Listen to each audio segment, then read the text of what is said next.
नमस्कार, स्वागत है आप सभी का शिक्षा सिटी के यूट्यूब चैनल में। दोस्तों, आज हम लेखपाल भर्ती परीक्षा 2020 के लिए ग्राम समाज एवं विकास का जो टॉपिक है उससे रिलेटेड 25 प्रश्नों को हम सॉल्व करेंगे। दोस्तों, ये जो 25 प्रश्न होंगे ग्राम समाज एवं विकास के, ये पिछले साल की जितनी भी परीक्षाएं हुई हैं चकबंदी लेखपाल और राजस्व लेखपाल की, उन सभी परीक्षाओं के प्रश्न होंगे। इसके साथ हम डेली बेसिस पे आप तक 25-25 क्वेश्चंस करके ग्राम समाज एवं विकास के जितने भी प्रीवियस ईयर के प्रश्न पूछे गए होंगे उन सभी को हम कवर करवाएंगे। तो चलिए आज देख लेते हैं कि कौन कौन से इम्पॉर्टेंट 25 प्रश्न हैं जिनको कि सम्मिलित किया गया है ग्राम समाज एवं विकास से रिलेटेड। तो चलिए वीडियो को शुरू करते हैं। तो पहला प्रश्न आज का हमारा है, कौन सी उपभाषा राज्य के पश्चिमी भागों रोहिलखंड और ऊपरी दोआब में बोली जाती है? तो यह जो भाषा, इस भाषा को कहा जाता है खड़ी बोली। यानी जो खड़ी बोली भाषा है यह उत्तर प्रदेश राज्य के पश्चिमी भागों रोहिलखंड और ऊपरी दोआब में बोली जाती है। तो इसका राइट आंसर आपको मिलेगा ऑप्शन बी, खड़ी बोली भाषा। अगर हम इसके डिस्क्रिप्शन की बात करें तो यहाँ पे आप डिस्क्रिप्शन भी देख सकते हैं। तो यहाँ पे आप डिस्क्रिप्शन देख रहे हैं, जो खड़ी बोली है, खड़ी बोली पश्चिमी रोहिलखंड, गंगा के उत्तरी दोआब और अंबाला जिले की उपभाषा है जो ग्रामीण जनता के द्वारा मातृभाषा के रूप में बोली जाती है। तो डिस्क्रिप्शन भी आप देख सकते हैं। अगला प्रश्न है, तहसील स्तर पर सरकारी निकाय को क्या कहा जाता है? सुपर इंपॉर्टेंट प्रश्न। तो तहसील स्तर पर सरकारी निकायों को हम क्या कहते हैं? तो पंचायत समिति। तो पंचायत समिति जो होती है तहसील स्तर पर जो सरकारी निकाय होती है उसको कहा जाता है। तो आप इसे याद रखिएगा। इसका डिस्क्रिप्शन क्या दिया हुआ है? तो पंचायत समिति तहसील स्तर पर सरकारी निकाय है, जबकि ग्राम पंचायत ग्राम स्तर का शीर्ष संस्था है एवं नगर पालिका जिले स्तर की शीर्ष संस्था है। इसे भी आप ध्यान दीजिएगा। जो ग्राम पंचायत होती है यह ग्राम स्तर की शीर्ष संस्था होती है और नगर पालिका जिले स्तर की शीर्ष संस्था होती है। अगला प्रश्न है, 2011 की जनगणना के अनुसार उत्तर प्रदेश का सबसे अधिक जनसंख्या वाला शहर कौन सा है? तो 2011 की जनगणना के अनुसार उत्तर प्रदेश का सबसे अधिक जनसंख्या वाला शहर कौन सा है? तो कानपुर, यानी ऑप्शन ए इसका बिल्कुल सही है। 2011 की जनगणना के अनुसार उत्तर प्रदेश का सबसे अधिक जनसंख्या वाला नगर था कानपुर। तो आप इसे याद रखिएगा। और दूसरे स्थान पे आपको मिलेगा लखनऊ जनसंख्या के मामले में। अगला प्रश्न हमारा है, हाल ही में केंद्र सरकार जो प्रस्तुत की गई सी रंगराजन रिपोर्ट के अनुसार, सी रंगराजन कौन है? तो आरबीआई के ये पूर्व गवर्नर हैं। आप याद देखिएगा, आरबीआई के पूर्व गवर्नर हैं ये सी रंगराजन। तो इसे भी आप याद रखिएगा। सॉरी, यहाँ पे आप थोड़ा करेक्ट कर लीजिएगा। ये जो सिंह रंगराजन ये कौन है? तो ये राज्यसभा सांसद थे। कौन थे? तो ये राज्यसभा सांसद थे और प्रसिद्ध अर्थशास्त्री भी थे। गलती के लिए माफ़ी चाहूँगा मैं आपसे। तो ये जो सी रंगराजन थे ये पूर्व राज्यसभा सांसद थे और एक प्रसिद्ध अर्थशास्त्री थे। तो इन्हीं की रिपोर्ट के अनुसार कोई व्यक्ति जो ग्रामीण क्षेत्रों में डैश डैश डैश यानी कि खाली स्थान से अधिक खर्च करता है उसे गरीब नहीं कहा जाएगा। ये काफ़ी इम्पॉर्टेंट प्रश्न है। तो सी रंगराजन की रिपोर्ट के अनुसार कोई व्यक्ति अगर ग्रामीण क्षेत्रों में 32 रुपये से अधिक खर्च करता है तो उसे गरीब नहीं समझा जाएगा। तो काफ़ी इंपॉर्टेंट प्रश्न, इसे आप बिल्कुल ध्यान से पढ़िएगा। सी रंगराजन की रिपोर्ट के अनुसार अगर कोई व्यक्ति है, अगर वह ग्रामीण इलाकों में 32 रुपये से अधिक खर्च करता है तो उसे गरीब नहीं माना जाएगा। तो आप इसे याद रखिएगा। अगर इसकी व्याख्या की अगर हम बात करें तो केंद्र सरकार को प्रस्तुत की गई सी रंगराजन की रिपोर्ट के अनुसार कोई व्यक्ति जो ग्रामीण क्षेत्रों में 32 रुपये से अधिक खर्च करता है उसे गरीब नहीं कहा जाएगा। अर्थात जो व्यक्ति 32 रुपये से कम कमाता है वह व्यक्ति गरीब है, जबकि शहरी क्षेत्रों के लिए यह 47 रुपये निर्धारित की गई है। तो इसे भी आप ध्यान दीजिएगा। उत्तर प्रदेश के निम्नलिखित में से किससे पीतल उत्पादों का अधिकतम निर्यात किया जाता है? मतलब उत्तर प्रदेश का वह कौन सा शहर है जहां से पीतल उत्पादों का सर्वाधिक निर्यात किया जाता है? तो पीतल उत्पादों के लिए प्रसिद्ध है मुरादाबाद। तो आप इसे याद रखिएगा, ऑप्शन ए इसका बिल्कुल सही है। उत्तर प्रदेश का जो मुरादाबाद जिला है यह पीतल उत्पादों के लिए प्रसिद्ध है। यहाँ के बने बर्तन भारत ही नहीं विदेशों को भी निर्यात किए जाते हैं। तो ये भी मोस्ट इंपॉर्टेंट प्रश्न है। उत्तर प्रदेश मतलब प्रेजेंट टाइम में उत्तर प्रदेश में कितने ज़िले हैं? तो उत्तर प्रदेश में प्रेजेंट टाइम में 75 जिले हैं और 18 मंडल हैं। तो ये भी आप याद रखिएगा, उत्तर प्रदेश में प्रेजेंट टाइम में 75 जिले हैं और 18 मंडल हैं। तो इसे आप याद रखिएगा। यहाँ पे डिस्क्रिप्शन भी आप देख लेंगे, यहाँ पे डिस्क्रिप्शन में लिखा हुआ उत्तर प्रदेश में वर्तमान में 75 जिले हैं और 18 मंडल हैं। तो ये प्रश्न भी आपके एग्जाम में पूछा गया है। अगला प्रश्न हमारा है, अंबेडकर विशेष रोजगार योजना के अंतर्गत परियोजना की इकाई लागत खाली स्थान से कम नहीं होनी चाहिए। ये उस समय के करंट अफेयर्स का प्रश्न है, तो ये उतना इंपॉर्टेंट आपके लिए नहीं है, तो इसे आप ध्यान मत दीजिएगा, इसे आप पढ़ भी सकते हैं वीडियो पॉज करके। अगला प्रश्न है, खाली स्थान सुल्तानपुर ने सामाजिक वानिकी योजना की कुशल कार्यप्रणाली के लिए केंद्रीकृत डाटाबेस की समस्या का समाधान करने की पहल को क्या नाम दिया है? तो ये भी उस समय के करंट अफेयर्स का प्रश्न है। इसका राइट आंसर था राष्ट्रीय सूचना केंद्र। तो इसे भी आप देख लीजिएगा, थोड़ा सा उतना इंपॉर्टेंट नहीं है आपके लिए। अगला प्रश्न है, उत्तर मध्य रेलवे का हेडक्वार्टर आपसे पूछा जा रहा है। उत्तर मध्य रेलवे, ये इंपॉर्टेंट है। तो उत्तर मध्य रेलवे का हेडक्वार्टर कहाँ मिलेगा आपको? इलाहाबाद में आपको मिलेगा उत्तर मध्य रेलवे का हेडक्वार्टर। यहाँ पे आप देख रहे हैं उत्तर मध्य रेलवे का हेडक्वार्टर इलाहाबाद में है। वर्तमान समय में भारत में कुल 17 नहीं 18 रेलवे जोन है। आप याद रखिएगा, वर्तमान समय में टोटल हमारे देश में 18 रेलवे जोन है। 18वां जो रेलवे जोन बनाया गया है वो बनाया गया है कहाँ पे? तो विशाखापट्टनम में। तो इसे भी आप ध्यान दीजिएगा, प्रेजेंट टाइम में हमारे देश में 18 रेलवे जोन है। 18वां रेलवे जोन बनाया गया है विशाखापट्टनम को। अगला प्रश्न हमारा है, भारत स्थित किस शहर को विश्व का सबसे पुराना शहर माना जाता है? सुपर इंपॉर्टेंट प्रश्न।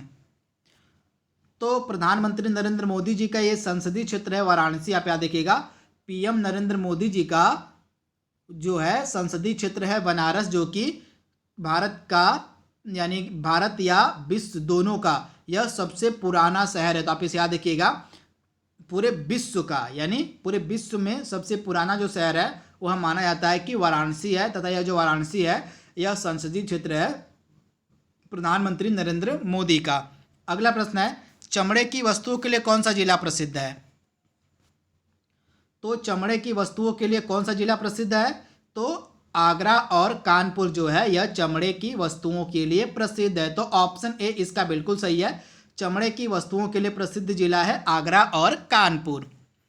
87वां प्रश्न हमारा क्या कह रहा है? तो 87वां प्रश्न है, इंदिरा आवास योजना जो एक केंद्र समर्थित योजना है, इसमें राज्य के साथ लागत विभाजन कितना? मतलब यह जो इंदिरा आवास योजना है इसमें केंद्र सरकार कितना व्यय करती है और राज्य सरकार कितना व्यय करती है, सिंपली आपसे ये पूछा जा रहा है।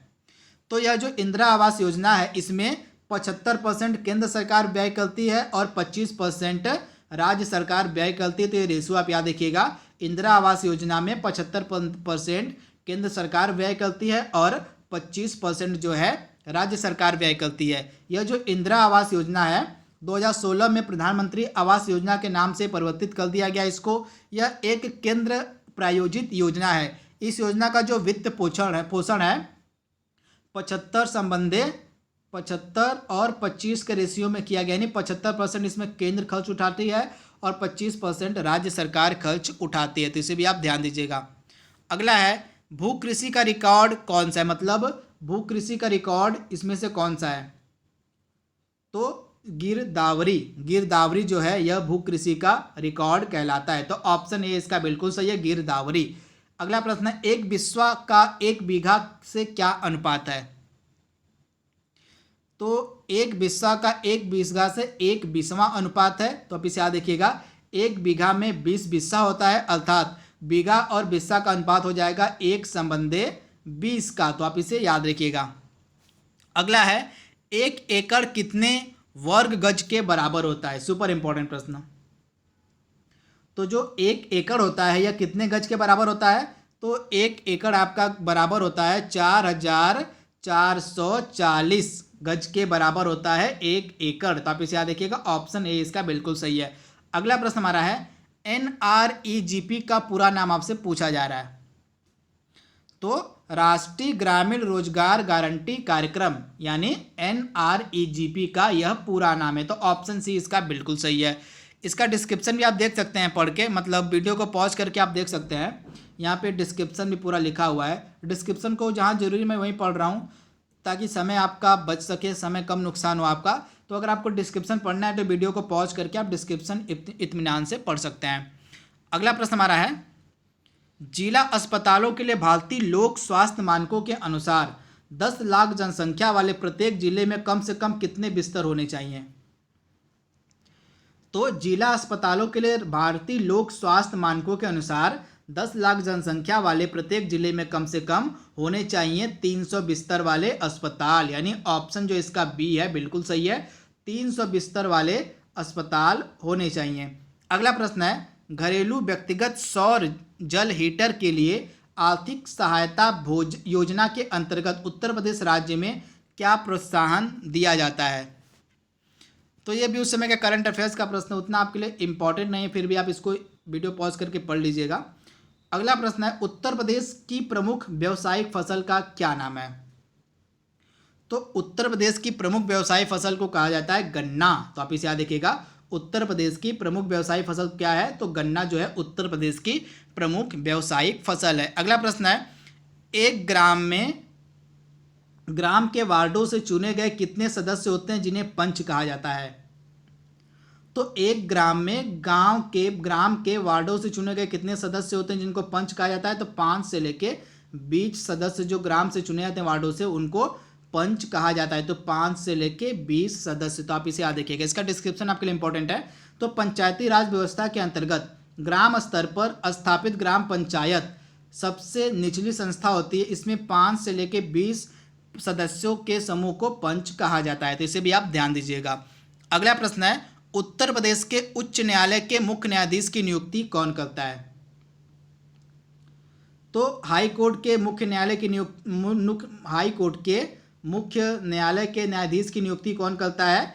तो भारत का राष्ट्रपति। तो आप इसे याद रखिएगा, हाई कोर्ट के और सुप्रीम कोर्ट के जो मुख्य न्यायाधीश होते हैं उनकी नियुक्ति की जाती है भारत के राष्ट्रपति के द्वारा। तो ऑप्शन बी इसका बिल्कुल सही है।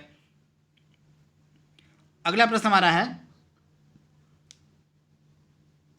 उत्तर प्रदेश में एक वर्ष में न्यूनतम कितनी ग्राम सभा की बैठक यानी कि मीटिंग होनी चाहिए? तो एक वर्ष में 2 बार ग्राम सभा की मीटिंग होनी चाहिए। तो ऑप्शन इसका डी बिल्कुल सही है, 2 बार जो है ग्राम सभा की मीटिंग होनी चाहिए।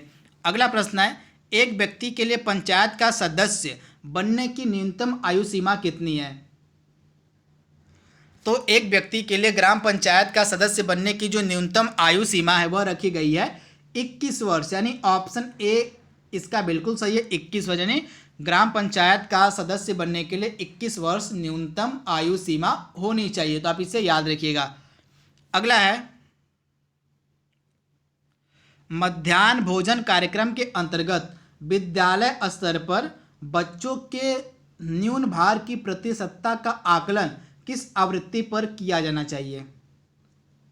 तो अर्धवार्षिक आवृत्ति पर जो है बच्चों की न्यून भार की प्रतिशतता का जो आकलन है वह किया जाना चाहिए। तो ऑप्शन ए इसका बिल्कुल सही है, अर्धवार्षिक। आज का लास्ट प्रश्न हमारा है, मनरेगा यानी कि महात्मा गांधी नेशनल रोजगार जो है उससे प्रश्न यहाँ पे पूछा जा रहा है। तो मनरेगा के अंतर्गत सामग्री संगठन के मामले में केंद्र और राज्य सरकार के द्वारा किए गए निधिकरण का अनुपात कितना होता है?